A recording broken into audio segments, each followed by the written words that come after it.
So I welcome all of you to our webinar. I repeat, this is Gargi Patnankar. I'm VP Sales and Strategic Partnerships at GridLogix, and would like to welcome you all to our webinar today.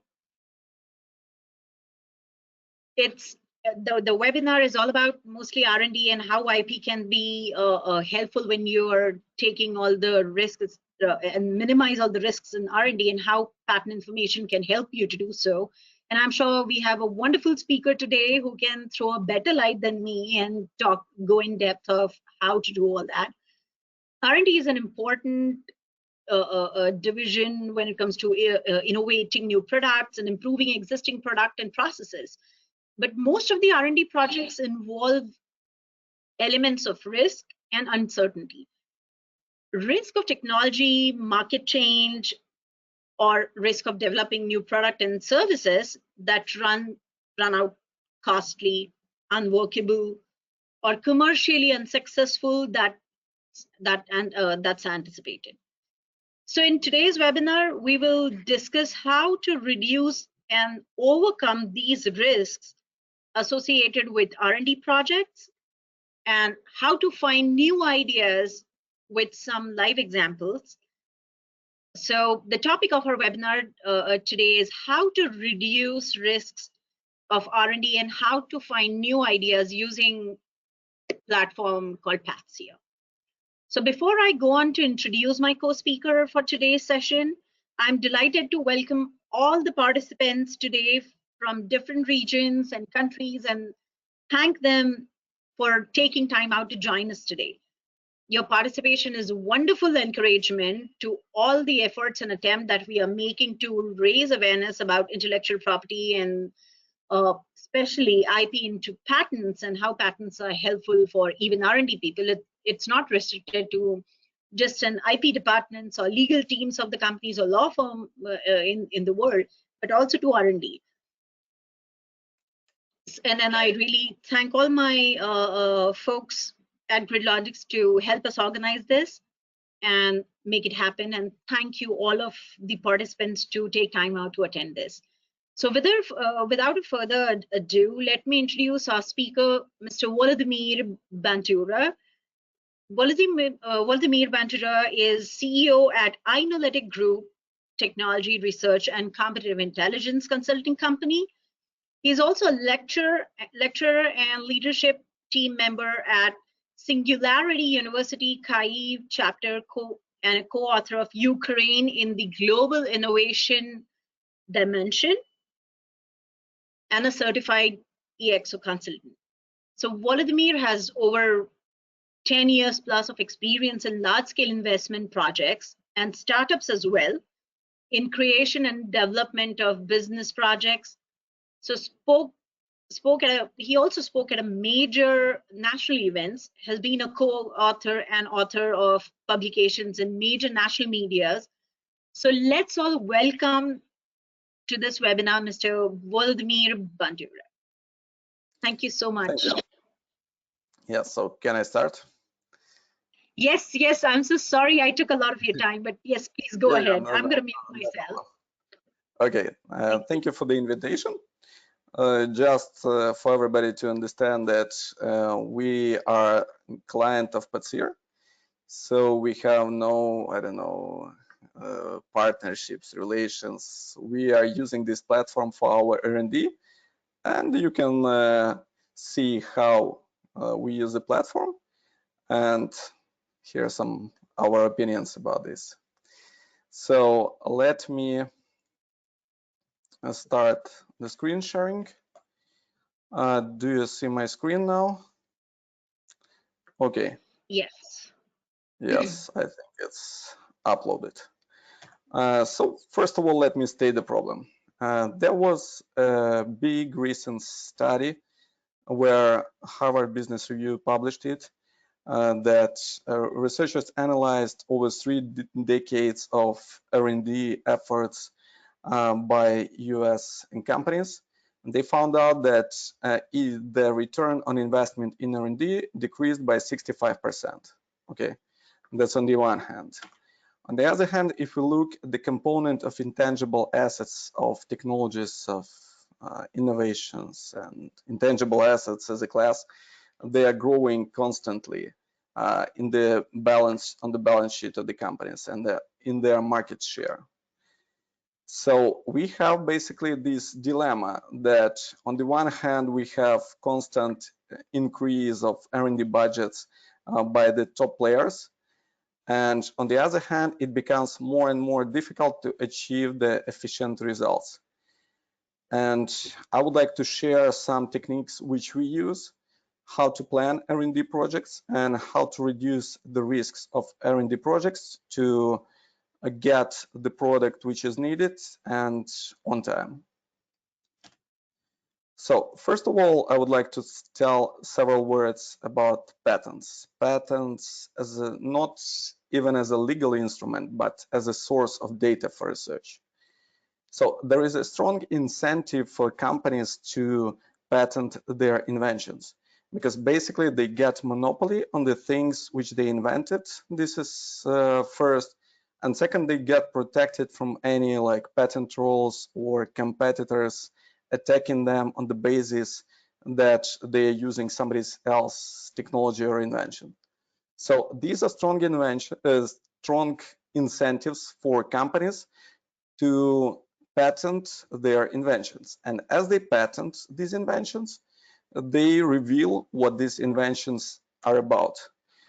And by different research, which we found, and from our practical experience, in many fields, especially if they are mostly developed by commercial companies, 80 to 90% of all like research data, let's say technical data in a specific field, can be found only in patents. And if you take a look at big companies, this is, for example, one of the landscapes we animated like 7 years of patenting efforts by Amazon and Alibaba. You can see how fast big companies like develop their positions and develop their inventions. Every dot on this landscape is a patent. Red belong to Alibaba, blue to Amazon. So as a result, basically every invention, every new product these big companies bring, such as this drone, every part of this drone most likely is described in patents. The logic how it works, the logic how it works in networks, the purposes, and so on and so forth. And all this data is available.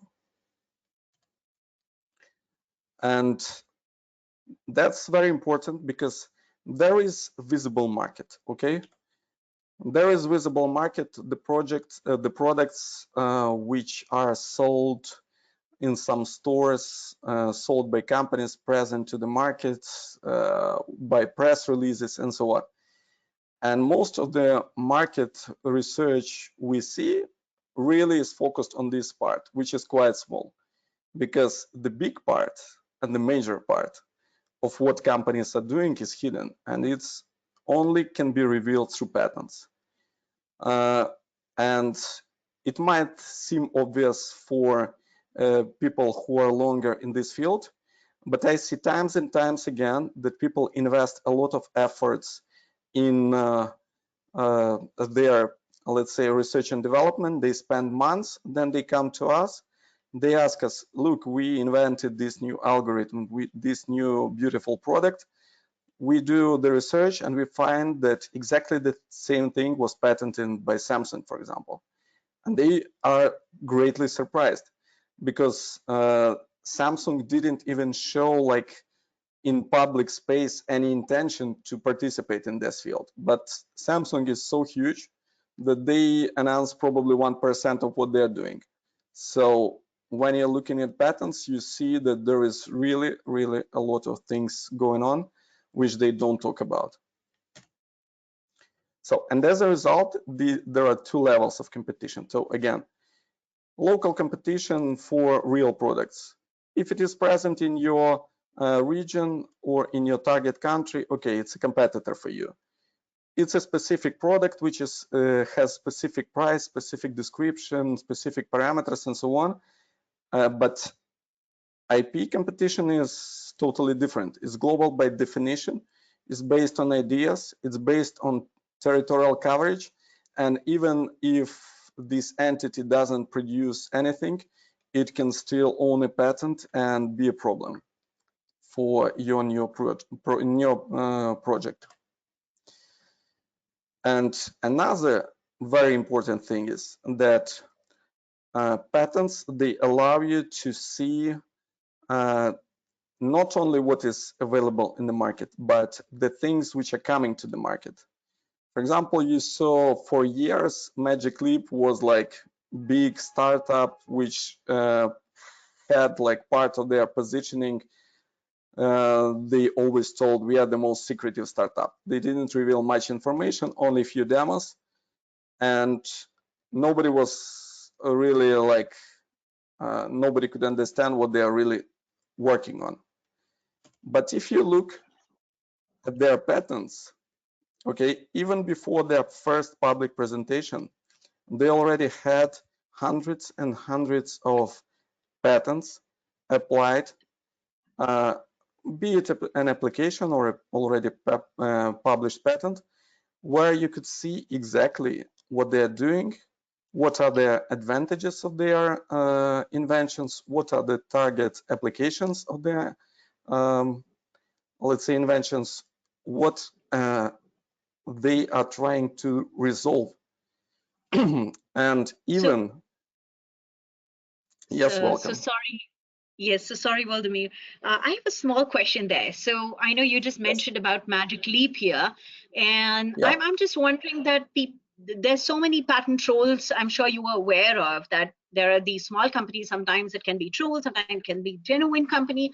How do you really identify? Like, I understand all of us know most our major competitors in the world, but then finding out these small genuine companies with really unique inventions, how do you do that? And I mean, you have a wonderful map here, but then what do you do to reach to this level? Because I'm sure we have a lot of audience today with same question, that all these charts look fantastic, but then to reach to this level and to really identify that, okay, this is a Magic Leap and it's a unique company, what do you really do?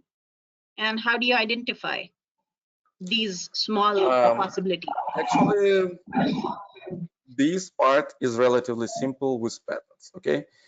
I would even claim that at a certain scale, it's even impossible to do with any other source except patents, okay? Because if you are trying to find them by some reviews or some industry analysis or some, let's say, web search, you run into the problem that how can you find Chinese companies? How can you find Korean companies? How can you find Japanese companies, which are represented in different languages and describe their products in a different way? The solution Right. is the patent search, because you have the universal, let's say, classification, which is very, very detailed. It includes tens of thousands of positions. And if you're interested in this augmented reality space, to which Magic Leap belongs, then you can find relative, let's say, APC classes, and you can identify these companies. If you have a specific idea what you want to work on, you can describe this idea, take the key, let's say, terms which describe this idea, identify the IPC classes, and you will do the global search. And if the Right. company is doing really innovative work, most likely they already applied for a patent or several patents or hundreds of patents in case with Magic Leap, and you will find these applications. And that's, by the way, one of the things we like about PatSeer, because you have very good database which covers like over 100 countries, and Right. you can find these things. So do you usually end up plotting them against like a CPC or IPC classifications, or you take all these companies and plot them against the categories you have created? Like, I mean, like a user-defined categories or some kind of a We technology categories. We do both step by steps, to refine the Okay, search queries to get exactly the data we need. So understood. if we know that a specific company is relevant for our search, we can add it and analyze its portfolio.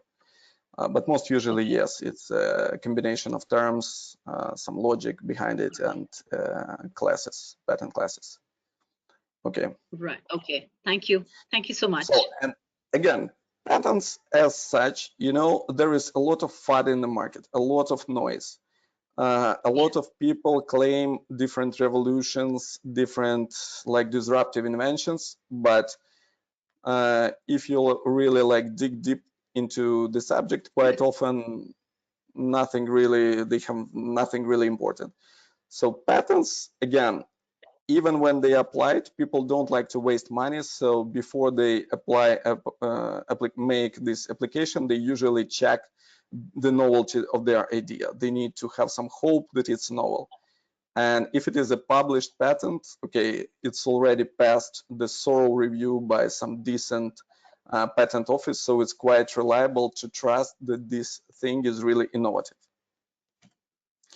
And right, more importantly, even that patents, they have very developed structure. So, and you can use a lot of indicators to understand if this industry is growing or it's decreasing, if this specific invention is important or it's not very important, how things develop in time. Again, using classification to do global search and find relevant data in many countries. All you can do because you have standard and very detailed classification of patterns and structure. And right, one thing which some people, again, they miss, that patents, in most cases, they talk about the future. Some people think they talk about the past because it takes years to get a patent, but first we can see the applications already. And second, usually it's the first public presentation of some technical data from a successful research, as we saw in case with Magic Leap. They did some research, they achieved some results, they filed for a patent. They don't have yet any public presentations, they don't sell anything, they don't make any press releases, but they already file hundreds and hundreds of publications, which we can analyze and see where they are going and win this race. For example, if we take Apple Watch, electrocardiogram was presented for the first time in September 2018. The patterns we could see years before that they are moving in this direction. And even better than this, okay, because if we see that they are targeting specific features related to health, we understand that this is the direction where the market goes. That customers want more features related to their health. They want more precise data about their health. So you can maybe replicate this electro ACG, okay?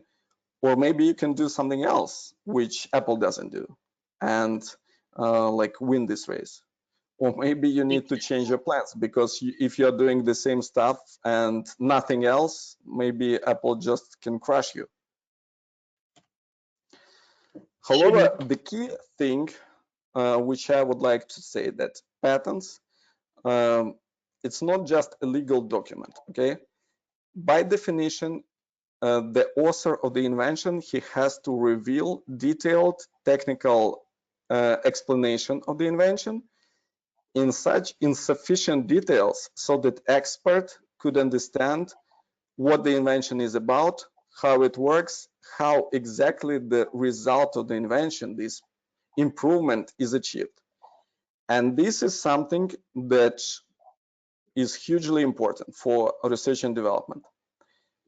Because basically, if we take even this patent, in every patent, you have a specific structure, okay? You have the task of this patent. What problem this patent is trying to resolve, okay? This, for example, if we just are doing now one research related to 3D printing, okay? So there are patterns how to distribute evenly very thin layers of powder, how to create this powder, how to apply a binder that it would be like very good quality of the product.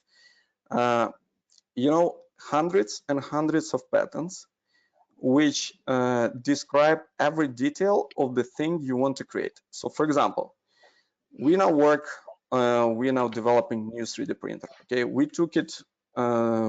This project was like came from us from the previous team. This team spent like pretty much money.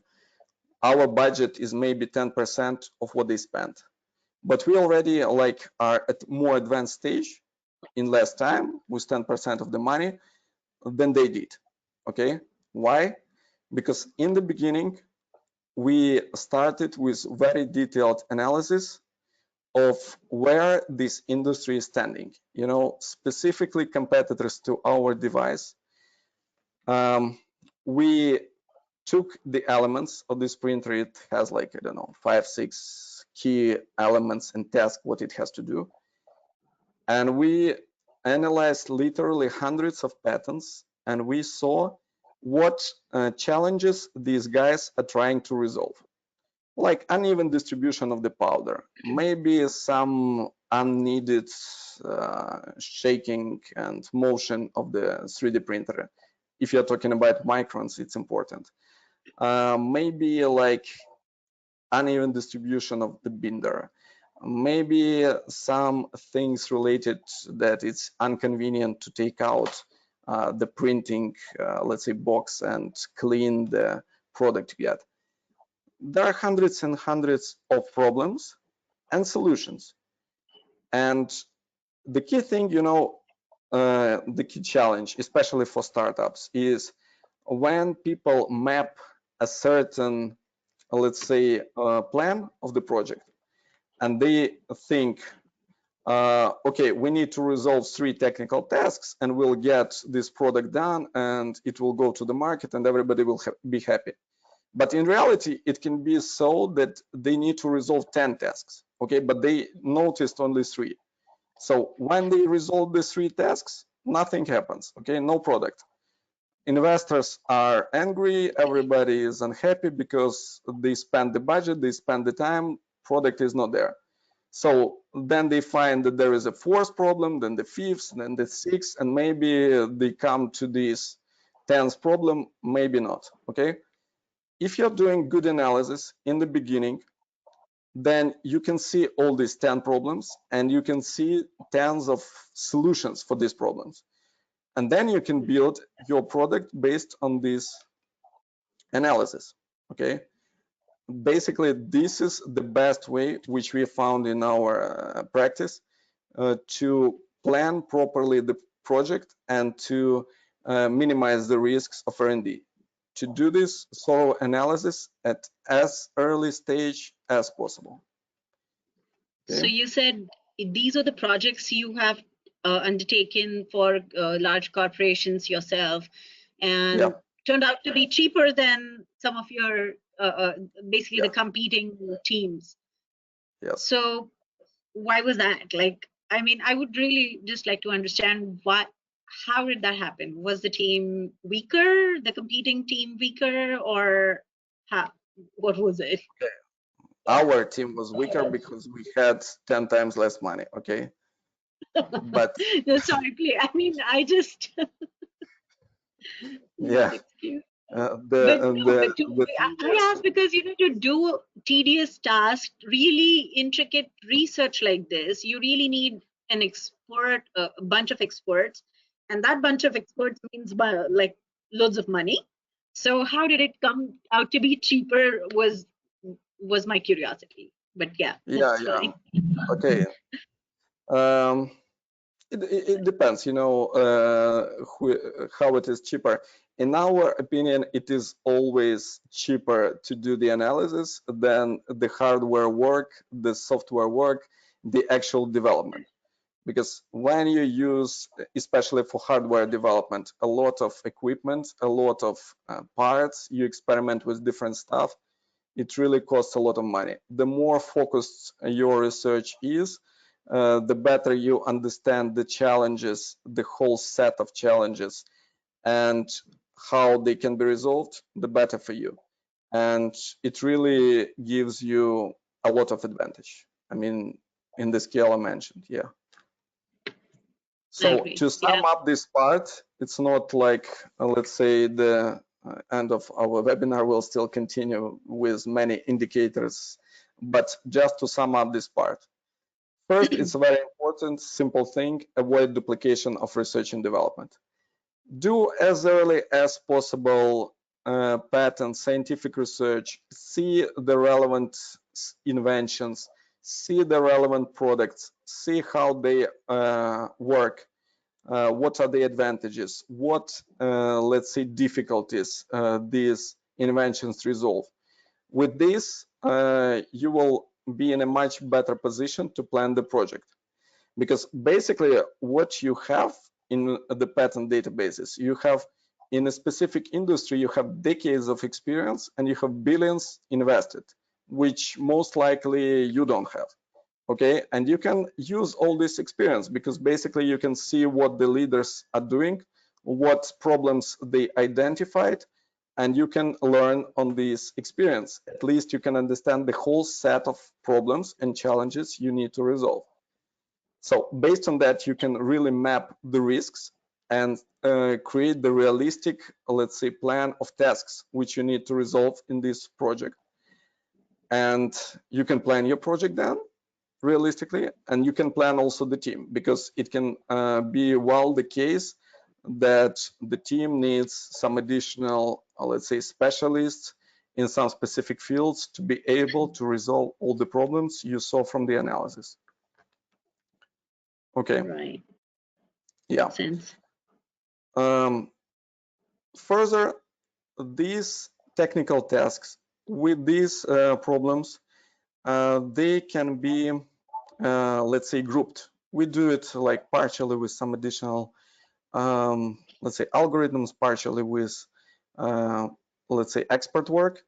But as a result, you can see the, let's say, strategic map, you know, what your competitors as an industry, tens of your competitors, on which problems, on which challenges they're working. So basically, you can see the needs of the customers, you can see the pain points of this industry, and you can check again yourself how relevant is your, let's say, strategy and focus.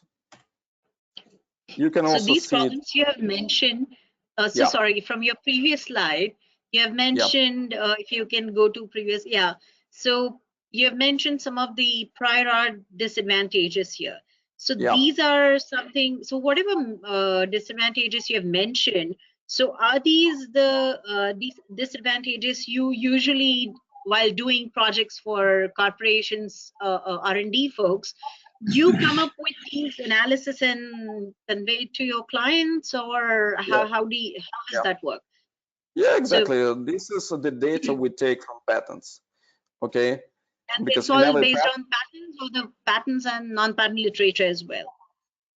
mostly patents, because every Okay. patent basically it states the problem it solves. It shows the problem of the current state of technology, and it says, in this case, it was for medical equipment, like which you can use for rehabilitation. Okay, people are working Interesting. to make it cheaper, to remove the doctor from their, let's say, process, to make it less time consuming, to make it cheaper, more accessible for people, to solve the problem of lack of motivation, because people are bored, so they don't want to do rehabilitation and they lose their health, and so on. Right. Interesting. Yeah. Okay. And Thank you. again, these things we can, let's say, show in time, because some problems can become more important in time, some can become less important in time. And if needed, also by some companies or by what universities are working on, or some individuals in companies. So it usually shows if these are the patents from universities that it's fundamental, let's say, level of research. If these are companies, it's more applied and what commercial sector is focused on. So again, choosing even the subject of your research, the direction, the industry, it's quite important to look at the big picture. This I took from the report for a big energy corporation.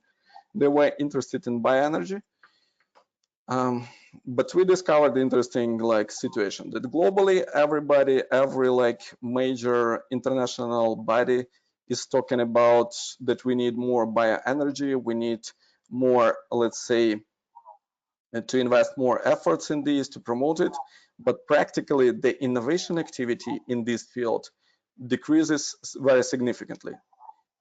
And when we started to dig deeper into this subject, we saw that even the international investments in this field, you can see it quite well correlates with some delay. It also decreases.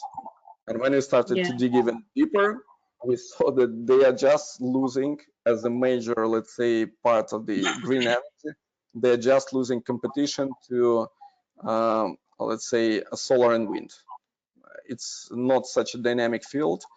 And in this case, we advised our client, to focus less on these projects and to maybe just on related to waste management, because they had a big portfolio they could choose.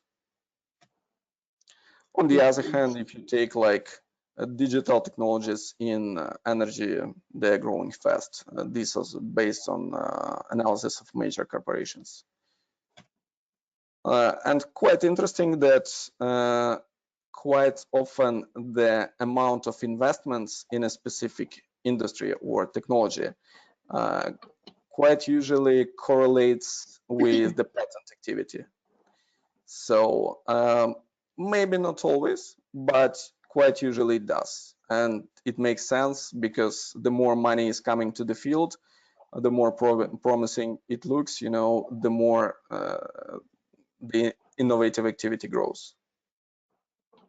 So this, I'm talking about how to choose even the field in the first place, and to check once again if this direction, this specific technology is good investment of your time and efforts.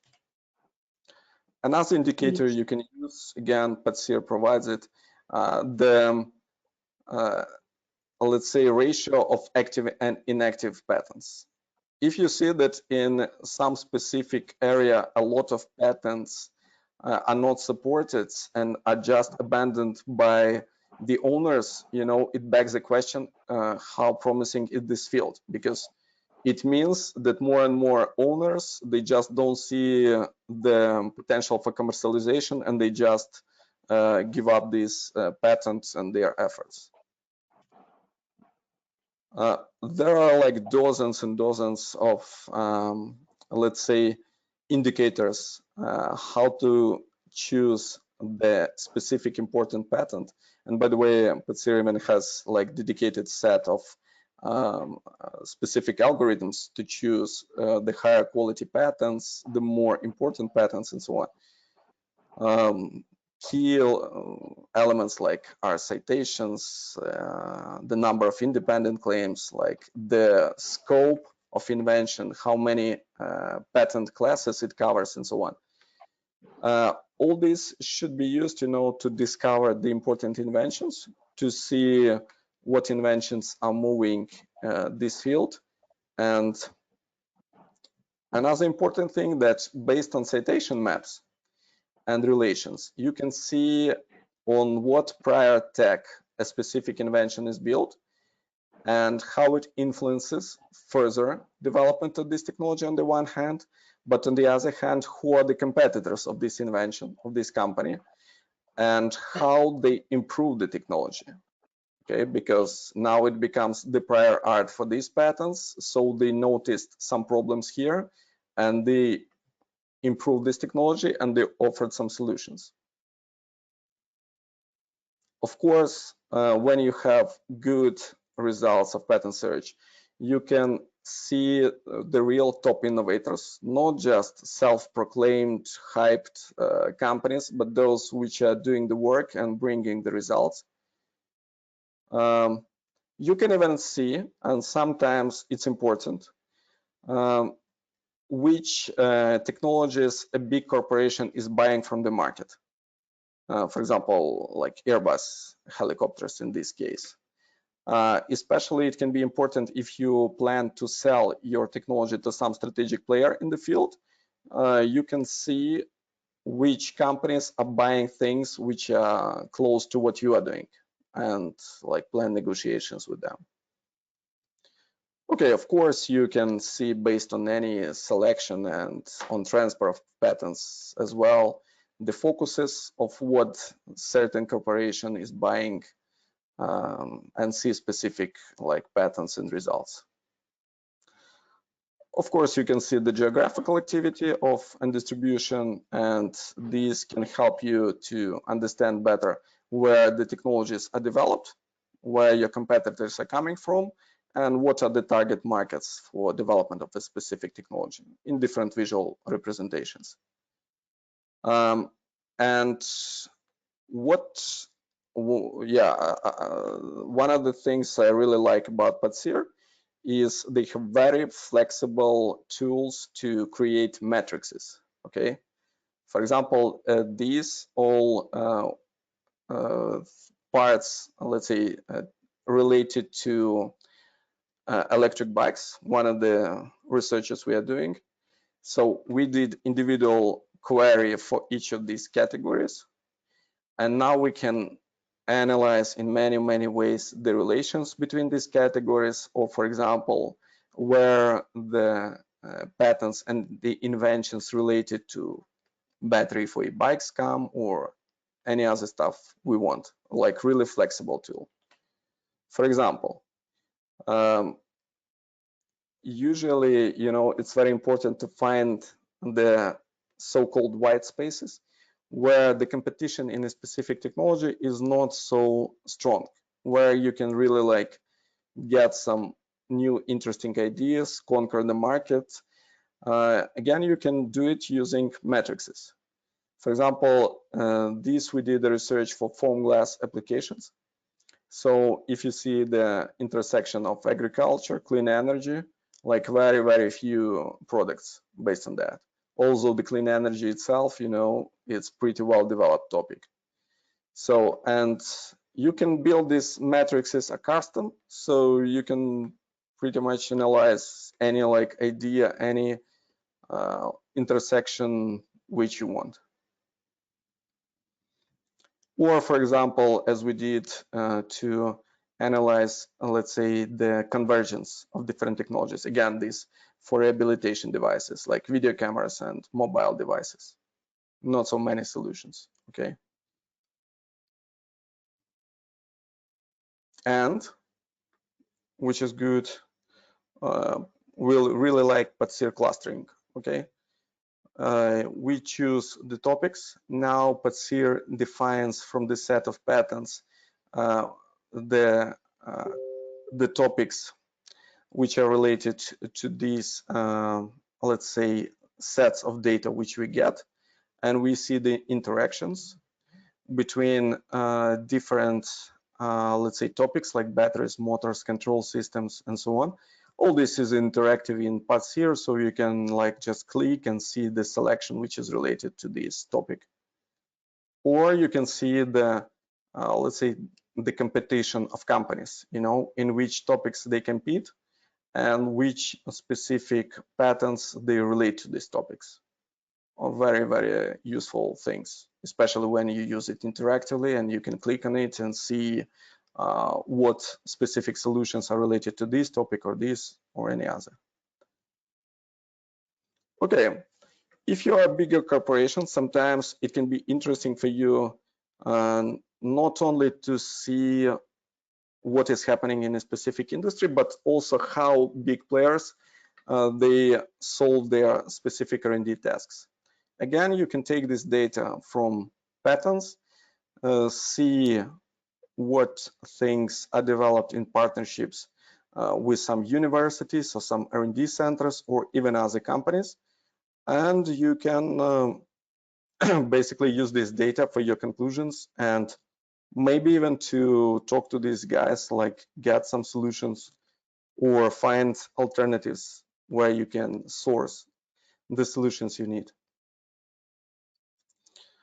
Also, what we like that we can take the data and export it from PatSeer with a, let's say, custom set of fields which we need, and apply further different algorithms which we take from the research literature, and see such things as, for example, technology lifecycle. Based on the dynamics and how the patenting activity develops, we can see at which stage is this technology. Is it, let's say, ripe for commercialization, or is it still too early, or maybe even too late? And it's already saturated and we need to look for the next thing in this field. Again, sometimes you need to understand who are the experts in the field, who can be part of your team, maybe. You can do it, you can check the inventors, and you can see who is moving some specific topic, some who have relevant inventions, and who can help you with some of your tasks. So basically, once again, this is, in few words, the framework which we are using. There are many, like some tricks and details how you can do it fast, and reliably. But really, this is the approach, I think, which can substantially improve the results of R&D projects and lower the risks. So, Gargi, this is the major part. Yes. If you have some questions, please. Sure. No, thank you so much, Volodymyr, for the wonderful presentation. And I'm sure everyone who was listening to your presentation were able to get insights on how to identify and assess the risks associated with products or technology services, especially by making the changes by monitoring all of it, or how Yeah. to qualify ideas before spending further time and resources on it, what they have been doing before such conclusions or such analysis that you have been doing, or even how to recognize IP feasible projects and remove unviable ideas. So I'm sure that there was a lot to take, I hope, and let's see in case people have more questions on it, because I requested people to throw questions even during or after the session. So if we are done, then we can request people to come up with questions and shoot at us in the chat window. Should we start the Q&A, Volodymyr? Yes, welcome. Oh, thank you. Thanks a lot once again to you for taking time out to make such a wonderful presentation for all of us today. And I request all the audience for being active now and start asking your questions to us or to Volodymyr, anyone. We will be happy to take them up immediately. And once again, thank you all audience for being so patient and listening to us, listening to all of me, and feel free to ask your questions. Thanks once again. Let me just see. So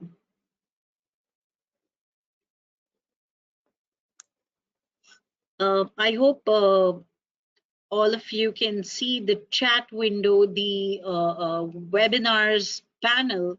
Go to webinars panel on the right side of your screen, and there's a chat section. You can ask your question there.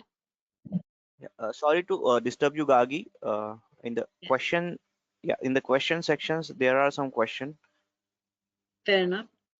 I think yes, a few people already have that question that, if it is available, if this presentation is available for later, to if we can share. So Volodymyr, can you please confirm? Can we share this presentation with people who are interested? I think Yeah, I'll look through it, but we tried not to put any like confidential stuff in that, just to Okay, give the ideas. Yeah. perfect. So I think the best idea we would do is let's upload this presentation and we can share the link with attendees if that's okay. Yeah, but I think also you're recording this session, so people can Yes, record it. indeed, indeed. So I can see there is one more question which I'm having a hard time to read. Can you see it, Waldemir, in the question section? Because I guess you No, will not be able really. to take it up.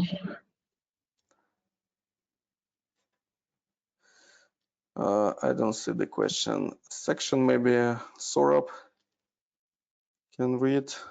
So yeah, Vladimir, there is a question from Mr. Alexander Belinsky. Yes.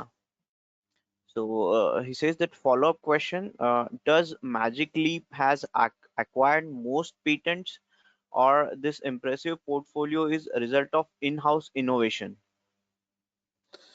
Um, Look, we use this as a specific example. Okay, we just took all of their portfolio and let's say checked it. Okay, and besides, it's not the portfolio as it is today. Now their portfolio is bigger.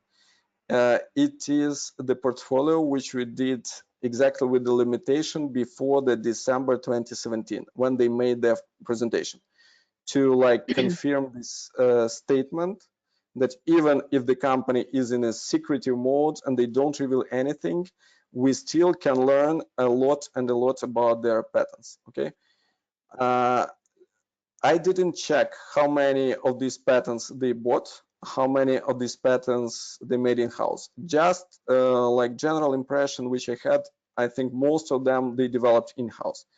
But if you want, we can check. It can be done quite fast.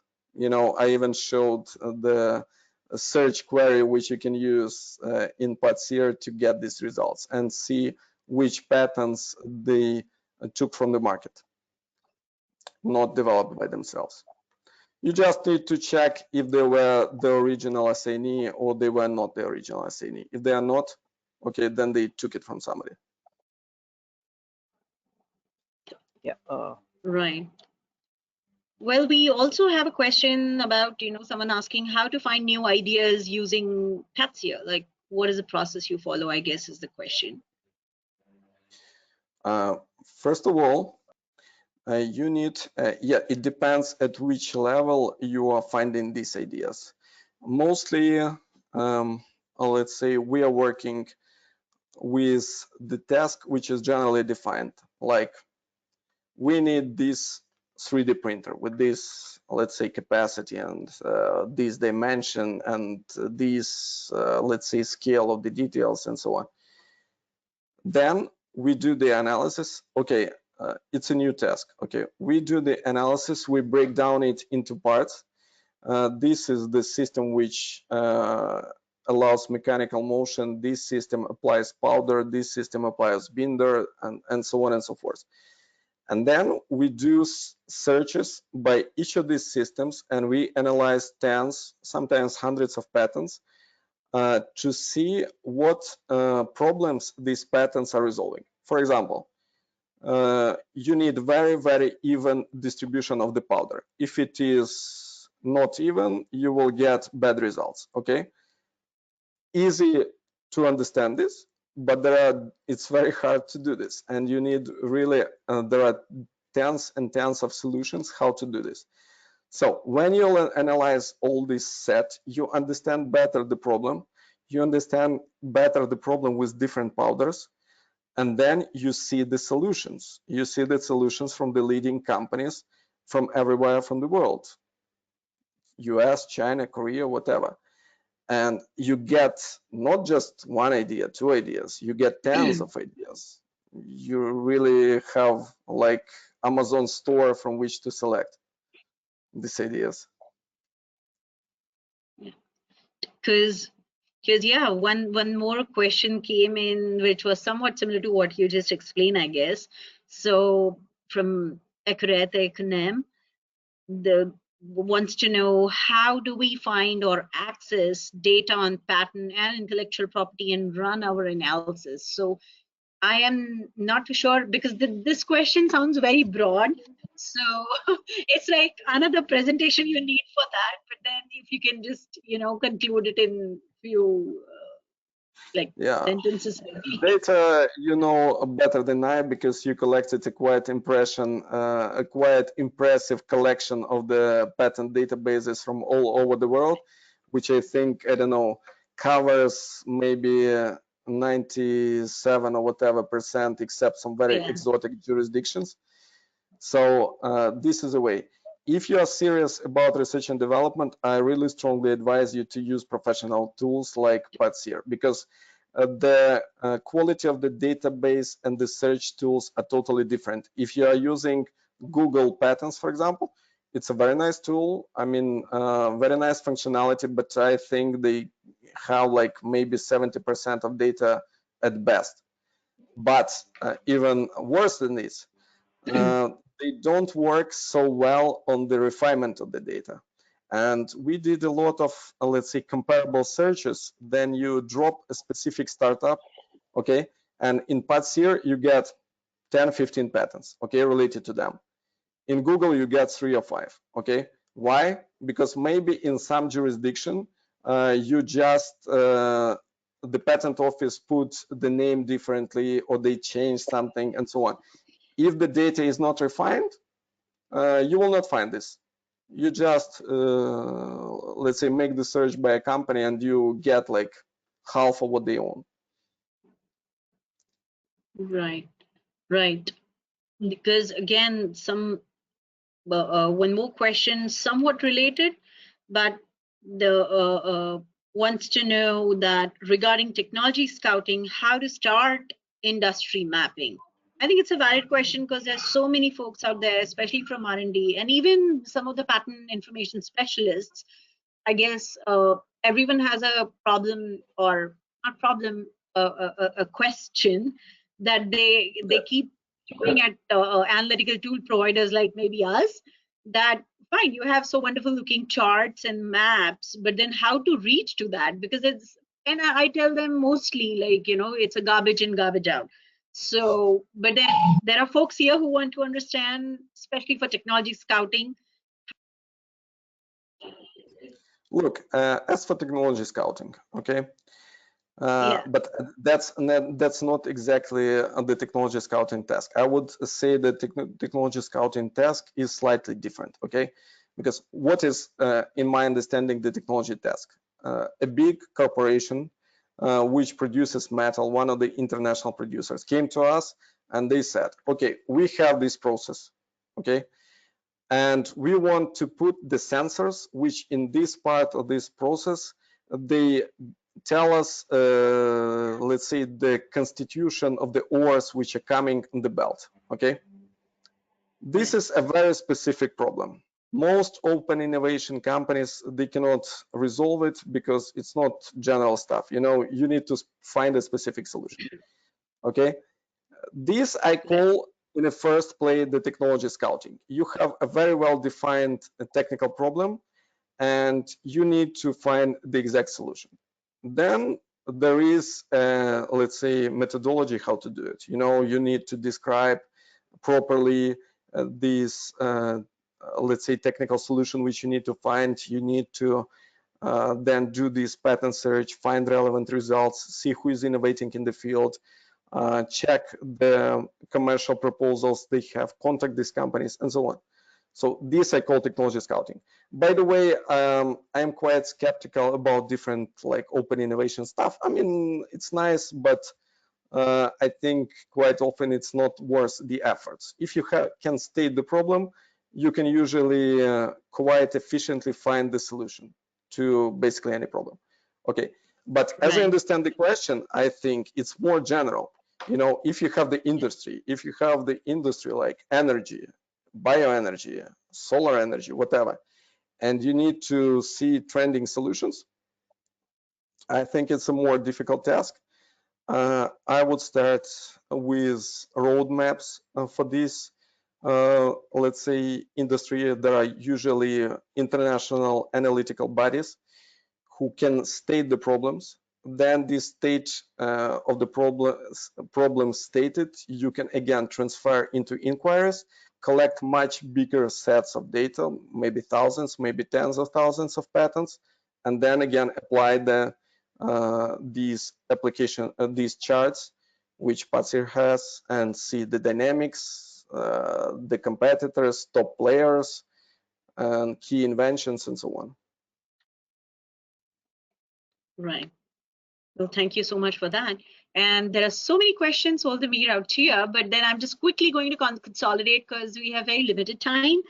So somebody is asking, I guess Rasika, she has a question on how can we categorize the ideas post ideation for its way forward? And I guess I'm not sure this is a very tool specific question, or it's more from a technical standpoint about how do you go about it. But yeah, but I think categorize, if it is, yeah. okay, let's say we are categorizing because the let's say the task for which the purpose for which we are categorizing can be different. If we are categorizing for the search, you need to look through the pattern classification and see most relevant fields, or maybe intersection of fields. Like, for example, artificial intelligence in, I'm generalizing, let's say machine learning in some specific energy applications, like in battery. What is in the intersection of machine learning and battery management, or battery development, or some other things. So there is a big help for you because there is a very well developed pattern classification system, and it's very detailed and it's hierarchical. So you can choose at a lower level very specific things, or you can choose more general things at a higher level. So when this you is the also way. categorize, do you would you make use of any software, like say PatSeer also does some categorization automatically? So because I'm coming to the next Yeah, question, it's which is also from helps. Daryl Newell. And Daryl wanted to understand, was a manual approach used to identify the prior art disadvantages for a technology space, or was a machine process used? So, it's about clustering this together. We use a combination. We developed ourselves an algorithm which analyzes the text of the patterns and extracts this data, but then an expert has to refine this because the algorithms are not yet, let's say, so good to do it all by themselves.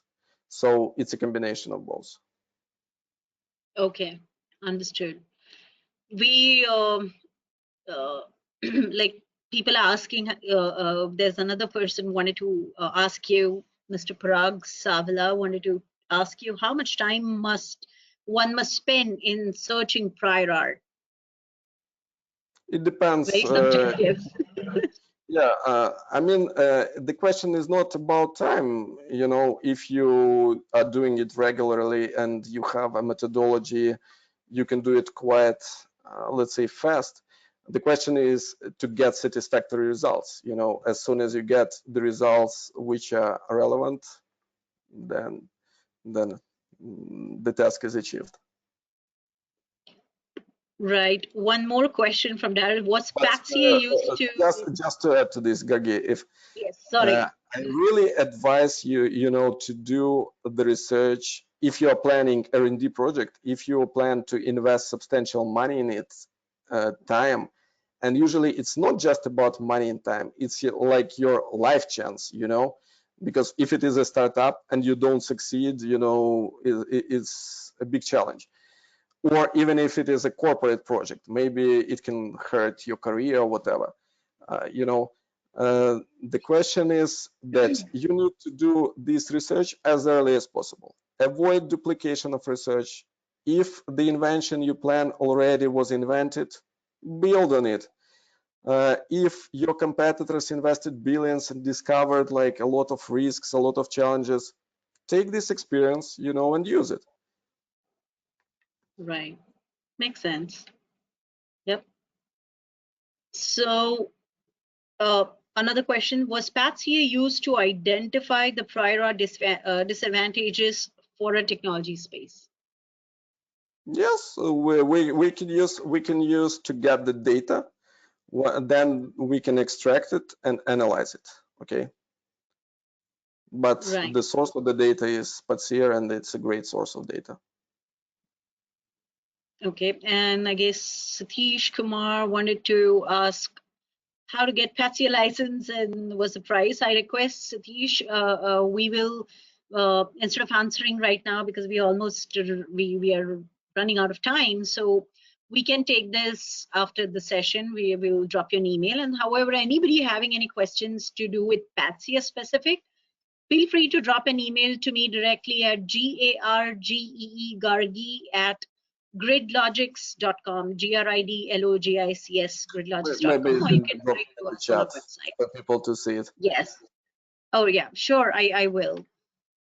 Let me just put, because I guess there was last question. I don't know if we have taken this or not before, because it was about the slide number 40. Okay. Technology life cycle.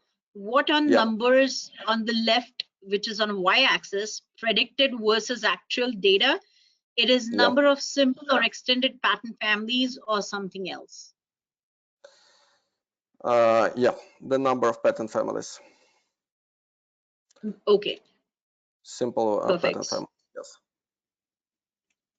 All right, because I guess these are most of the questions, and I'm just going to drop our email ID on chat. So I request Oldemir, if you can also put your email ID in the chat so everyone has, because I guess questions are coming, but I'll have to stop here because we already took 5 minutes Yeah, but, extra. I don't know, maybe you can just send them as email, let's see, and answer the people. Sure, I just have added my ID.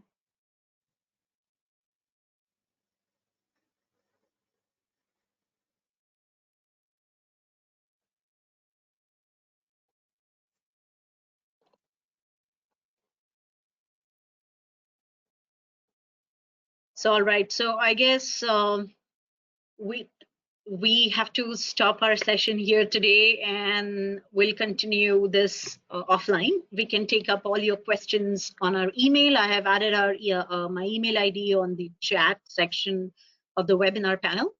Please go through that and feel free to contact us whenever you have any questions, and we'll be happy to help you, or you need a trial of PatSeer, let us know. More than happy to assist there. So thank you so much, Waldemir, once again for giving such a wonderful detailed presentation on how you undertake all your research for your clients.